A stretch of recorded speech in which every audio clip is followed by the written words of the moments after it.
आगामी लोकसभा चुनाव को लेकर बीजेपी बड़ी रणनीति पर कर रही है काम। पैन इंडिया मिशन पर जुटी पार्टी। बता दें कि पार्टी के बैठक में दिख सकता है इसका ट्रेलर।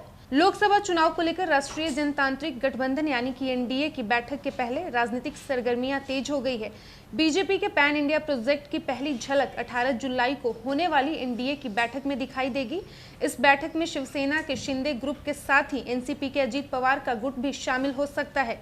इसके साथ ही लोक जनशक्ति पार्टी रामविलास के प्रमुख चिराग पासवान की एक बार फिर एनडीए में वापसी के भी संकेत मिल रहे हैं। रविवार को यानी कि आज ही केंद्रीय मंत्री और बीजेपी नेता नित्यानंद राय ने पटना में चिराग पासवान से मुलाकात की। आज एलजेपी रामविलास के नेताओं की बैठक हुई, जिसमें गठबंधन पर फैसला लेने के लिए चिराग पासवान को अधिकृत कर दिया गया है। एलजेपी रामविलास के राष्ट्रीय उपाध्यक्ष अरुण कुमार ने कहा कि चिराग जो भी फैसला लेंगे पार्टी को स्वीकार होगा।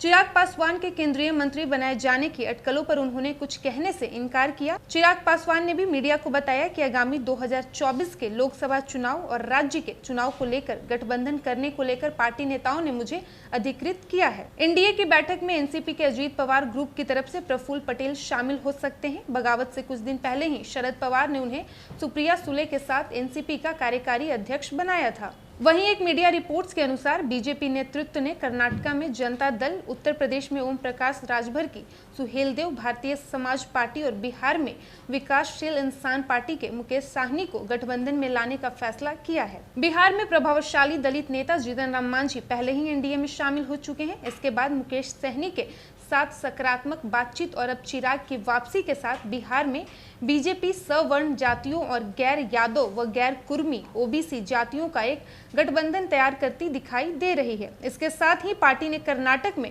प्रमुख वोकालिगा समुदाय का प्रतिनिधित्व करने वाली जेडीएस के साथ जाने का संकेत दिया है, जो दिखाता है कि पार्टी खुलेपन के साथ आगे बढ़ रही है। इसके अलावा पार्टी की अपनी दो पूर्व सहयोगियों तेलुगु देशम पार्टी और शिरोमणि अकाली दल के साथ चर्चा भी चल रही है।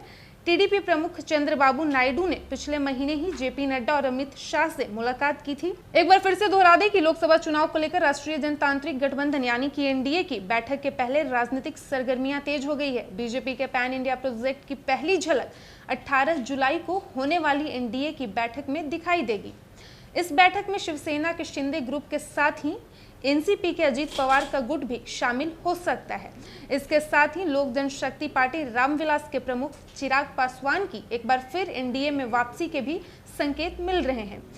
रविवार को यानी कि आज केंद्रीय मंत्री और भारतीय जनता पार्टी के नेता नित्यानंद राय ने पटना में चिराग पासवान से मुलाकात की। आज एलजेपी रामविलास के नेताओं की बैठक हुई, जिसमें गठबंधन पर फैसला लेने के लिए चिराग पासवान को अधिकृत कर दिया गया है। एलजेपी रामविलास के राष्ट्रीय उपाध्यक्ष अरुण कुमार ने कहा कि चिराग जो भी फैसला लेंगे पार्टी को स्वीकार होगा।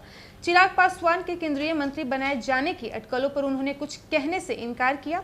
तो वहीं चिराग पासवान ने भी मीडिया को बताया कि आगामी 2024 के लोकसभा चुनाव और राज्य के चुनाव को लेकर गठबंधन करने को लेकर पार्टी नेताओं ने मुझे अधिकृत किया है।